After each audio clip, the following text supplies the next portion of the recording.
22 जनवरी को राम जी की प्राण प्रतिष्ठा को लेकर चारों तरफ चर्चाएं हैं। इस बीच ममता बनर्जी ने एक ऐसा ऐलान किया जिसको सुनकर हर कोई दंग है। इससे पहले बसपा सुप्रीमो मायावती ने भी राम जी के प्राण प्रतिष्ठा को लेकर अपनी बात साफ करी थी कि उनका क्या स्टैंड है इस पर।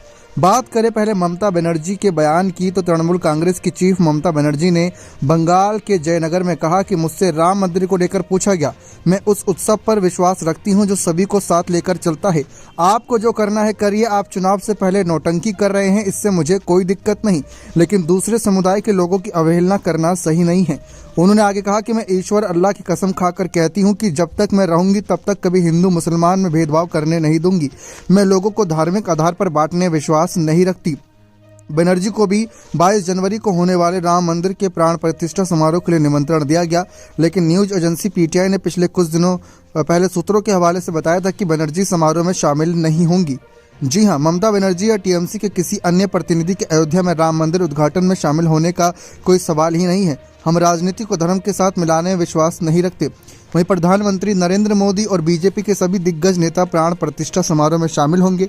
इस बीच मायावती को लेकर चर्चाएं शुरू हुई थी कि क्या मायावती राम जी के प्राण प्रतिष्ठा को लेकर समर्थन करती हैं या उसका विरोध करती हैं। तो मायावती ने प्राण प्रतिष्ठा को लेकर अपनी बात साफ करी थी।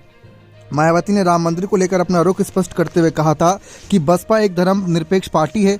हम सभी धर्मों का सम्मान करते हैं। यहाँ हर धर्म को मानने वाले लोग रहते हैं। हम सभी धर्मों का सम्मान करते हैं। मायावती ने बयान देते हुए कहा कि कुछ लोग धर्म की आड़ में घिनौनी राजनीति हो रही है जो दुर्भाग्यपूर्ण है। हमारा देश कमजोर हो रहा है, साथ लोगों में नफरत की भावना पैदा हो रही है। मायावती गठबंधन को लेकर कही कि गठबंधन से बसपा को ज़्यादा नुकसान होता है क्योंकि गठबंधन से पार्टी का वोट दूसरी पार्टी को ट्रांसफर नहीं होता। तो ये बात उन्होंने साफ करी। इसी के साथ साथ मायावती ने कहा कि मंदिर का निर्माण सुप्रीम कोर्ट के आदेश पर हो रहा है।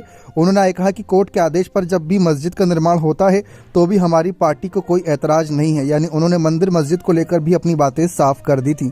अब आप इसमें से किसके स्टैंड को सबसे क्लियर समझेंगे, क्योंकि राम जी के प्राण प्रतिष्ठा को लेकर चर्चा शुरू हुई लोकसभा चुनाव से पहले, इसलिए ममता बनर्जी ज़्यादा कहीं ना कहीं आग बबूला हुई हैं। तो अपनी राय इस मसले पर जोर रखें कि क्या राम जी के प्राण प्रतिष्ठा के समारोह को लेकर चर्चाएं चारों तरफ इस वजह से है क्योंकि चुनाव नज़दीक है।